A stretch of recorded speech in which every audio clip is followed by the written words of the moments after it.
Welcome to the Ray Amanat Show. Wake the clock up, America.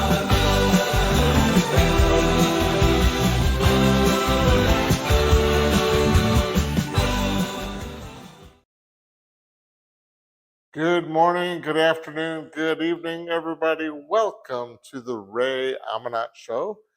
We have a very special guest. This is what I'm going to call a Florida hometown hero. This is more of a heartwarming story compared to what I've done in the past.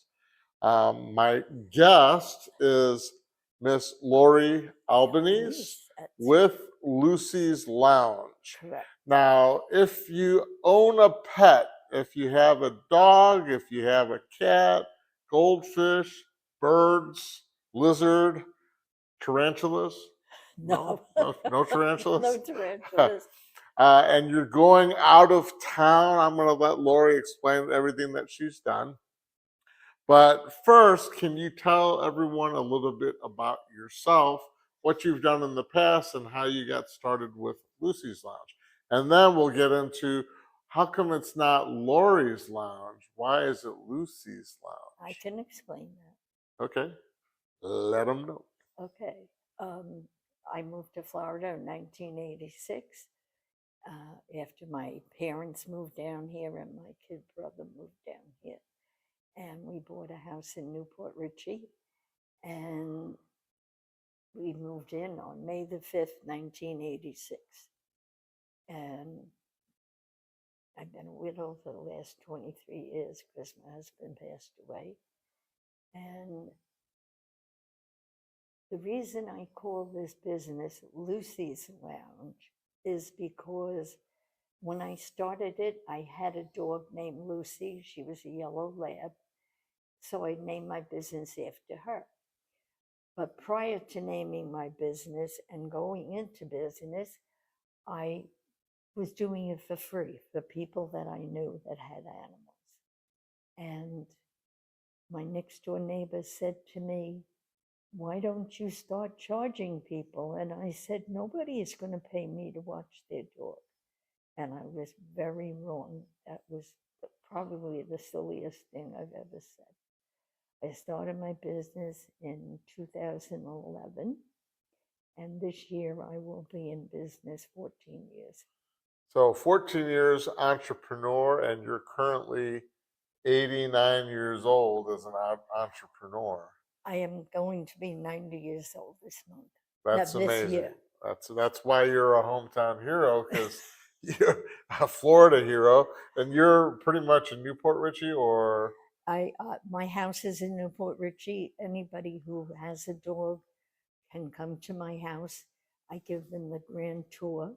I take them out and show them the backyard, which is 75 feet long, 20 feet wide, and it's locked from the inside, so nobody can get in there and nobody can get out. so you typically, with any potential new clients that have pets, you'll do an interview with them? Yes, I call it a meet and greet.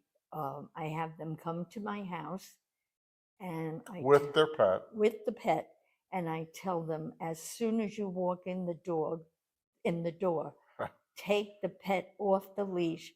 He or she can go anywhere in the house. You don't have to follow them to make sure they're not doing anything they're not supposed to do. And I go into the kitchen and I have a nice conversation with you. You ask me all the questions that you want to ask me, and I will give you an honest answer. And then I take you and I give you a tour of my house so that you know where your pet is going to be when he or she stays with me. Then we go out in the backyard and your dog gets to run around all the time, anytime he wants, because 99 times out of 100 they're on a leash, and you walk them on the leash. Well, at my house, you don't use leashes in my house because these dogs can go any place they want to go. And then I ask you a few questions like, does your dog sleep with you? And a lot of people will answer me by going, yes.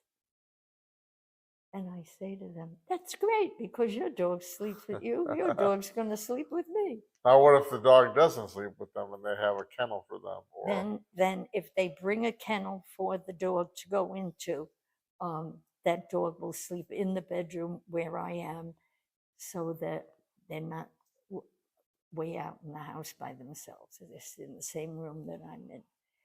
And the reason for that is on an occasion I've had an epileptic dog that came to my house.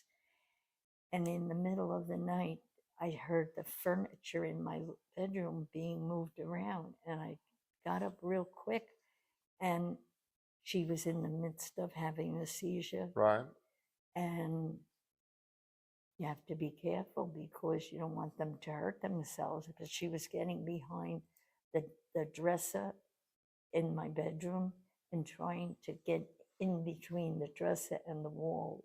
Consequently, the furniture started to move a little bit, and that woke me up. And the first time she came to my house and she had a seizure, I was just terrified. I called a friend of mine on the phone who is a nurse, and I said, she's having a seizure. What do I do? And she said, just follow her around. Let make sure she doesn't hurt herself. So that worked out real good. The next time she had a seizure when she was at my house, I took her out in my yard, turned on the lights outside, and there was nothing she could get behind to push away. And I found out that when she comes out of her seizure, she was blind. So the yard was the best place for her. She couldn't hurt herself. And she stayed with me. Her name was Lily. She was a Labradoodle. And then one day I got a phone call from her owner who said that she had had 13 seizures in a row and they couldn't stop the seizures. So they took her to the Blue Pearl, which is a vet hospital that's open 24 hours a day. And they gave her anti-seizure medication. And she was on that for a day or two. And then as soon as they took her off that medication, she went right back into seizing. And they had to put her down. And they called me to tell me. I was very upset about it. So that's one thing as a service that you offer for families, that because you're not just becoming attached to the pet, but you're forming a relationship with the pet owner. And a lot of times, you said one of the services that you offer is if the pet owner has to Put their pet down. put their pet down, that I you will would go be to the there. vet with them because, especially for women, and if there's no family member around to go with them, they need somebody to just hold on to them and let them cry as much as they want to. Oh, I bawled my eyes out when I put my cats to I sleep. listen, So, and I have had to go with people who have put their pets down, and I cry also because that dog has been with me for a long time, and it's tragic that they have to be put down. now, some of the other things that you do for families, if somebody is getting married Yes, and they want their pet dog as part of the wedding party or to be included in the wedding, tell me a little bit about that. I will bring your pet to wherever it is you are getting married. In some cases, they might want to be the best man, so I will bring the dog to that place and stay with them as long as they want me to stay there. The only thing they have to do for me is feed me. So you're hoping that they have a wedding in Hawaii or something that you Oh, can if they get pay my my plane ticket, I'd be more than happy to go to Hawaii. Yes, I would. So, but you go there and you help monitor or watch the pet. Yes. You know, if the pet needs to be in the ceremony in one Yes, fashion if or that another, happens, then I would just be there in the background holding on to the leash so that the pet could get his picture taken with the bride and groom. right. See, that's a perk that I don't think most dog sitting places offer. So that's Well, fantastic. I started doing this because I really like dogs. They are my part. And when the man next door said to me, "Why don't you charge?" And I thought, nobody's going to pay me to watch their pet. And I thought, no, that's never going to work out. He made up my business cards for me.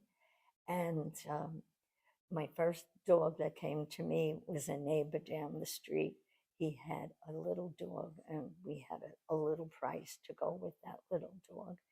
And I got a lot of pleasure out of that because that man knew that his dog was safe with me, that nobody could get into my yard. And oh, and the other thing is when you come to my house and you let your dog roam loose, I have you fill out a form, your name and address, your phone number, emergency contact people, the name of your vet. Because if your dog gets sick, I wouldn't take him to my vet. I would take him to your vet because your vet knows his history. Right. And that would make it better for you. Oh, and I also call you right away and tell you your dog is sick. I have to take him to your vet. And well, I did that one time when one dog attacked another dog in my house and tore the fur off of her lip. And I called the owner, and I told her what had happened. And I said, I'm taking her to the vet. And she said, oh, great. And then I went to that vet, and that vet complimented me. She said, I wish all pet owners were as studious and concerned as you are. Right. So I felt that I did my job. So, how can people get a hold of you? Well, I don't have a website. Yet. Yeah, okay. Yeah, well, at 90 years old, do you think I'm going to be around that much longer? Who knows? But yes, you can call me at home, and To set up an appointment. Yeah, to set up an appointment. And like I said, you come in, you take your dog immediately off the leash, and he or she can go wherever she wants to go. Now, I've had dogs, I have carpeting, I have tile in my house, but in some rooms I have carpeting.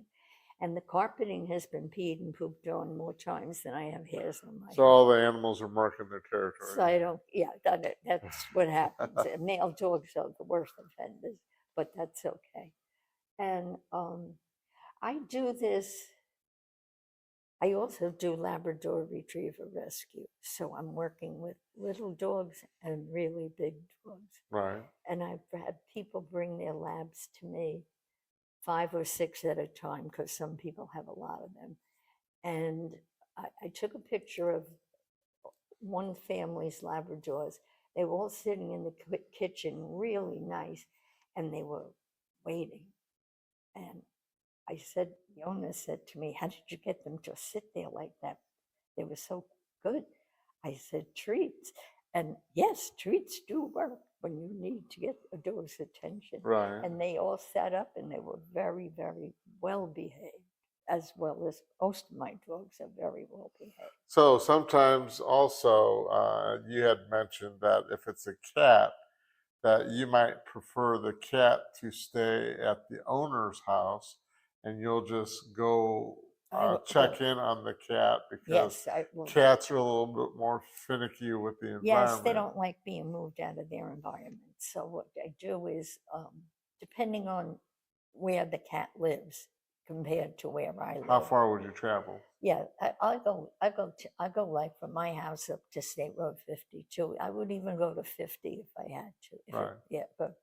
And I want to make sure that that animal is going to be well taken care of. The owner knows me because I've probably worked with them in the past, or maybe we belong to the same networking group. And I want to make sure I take time with the cat. He gets his litter box clean. He gets his feeding. He gets hugs and kisses if he lets me. Right. And I play with them.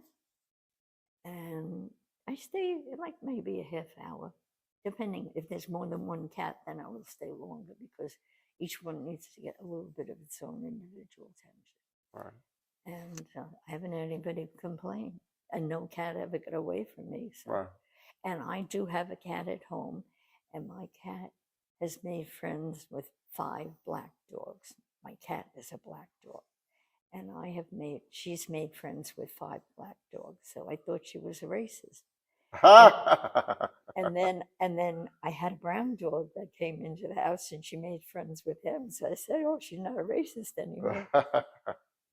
All right. So, what's a good number for people to reach you at? And I'll be posting it later on Okay. after the interview. So, Okay. Yes. what's a That's good phone number? my home phone number is a good phone number. Let them know. Oh, my home phone number is a good phone number. Do you want me to tell them Yeah. now? Okay. 727-844-3625. You can leave a message if I'm not home, and I will get back to you as soon as I possibly can.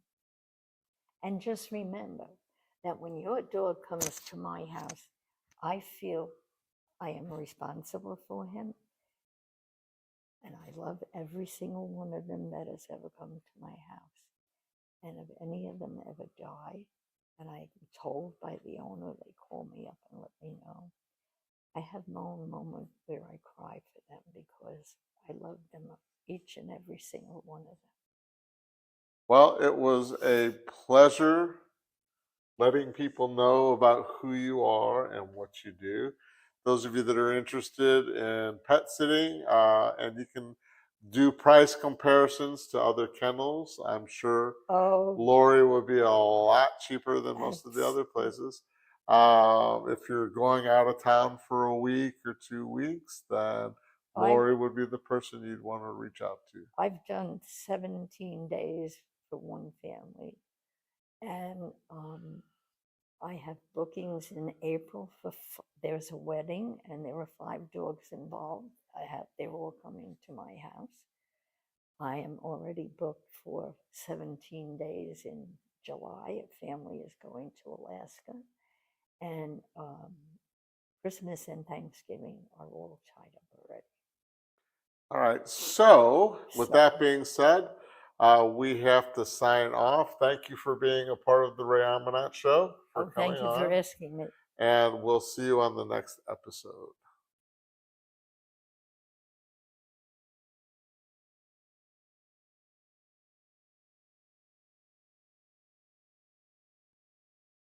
Hello, I'm here.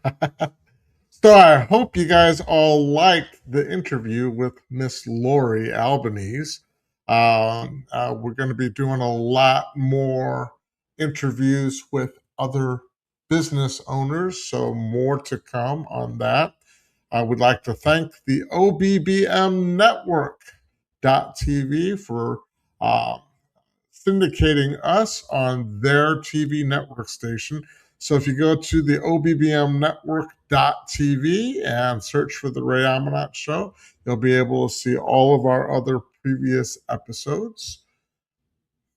If you would like to email me with comments, suggestions for the show, or if you would like to be featured on the show, email me at info@rayamanat.com. Again, that's info@rayamanat.com.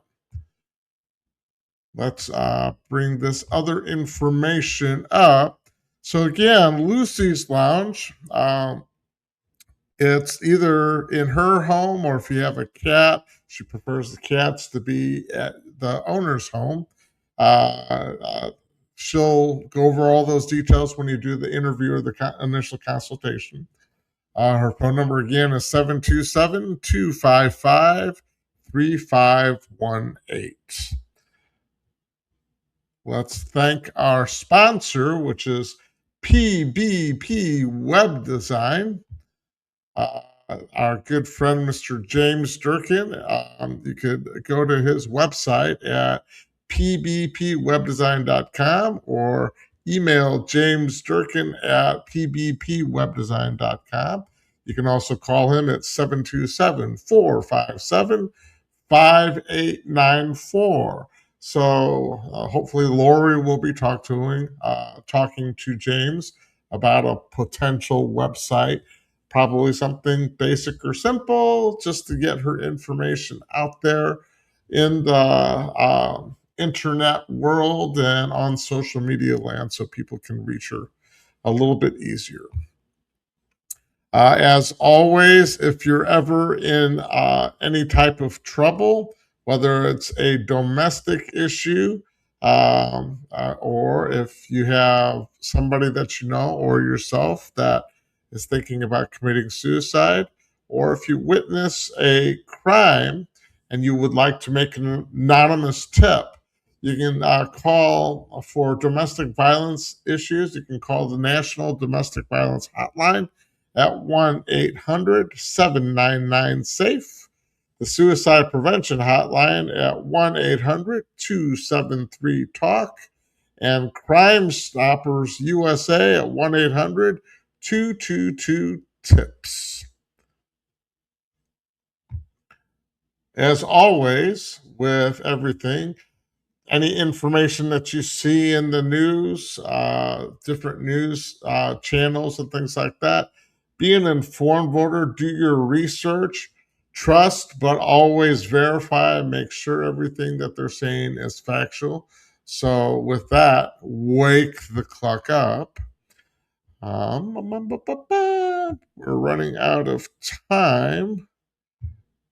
So thank you again for watching the Ray Amanat Show. We'll see you on the next episode. Welcome to the Ray Amanat Show with the talk of America.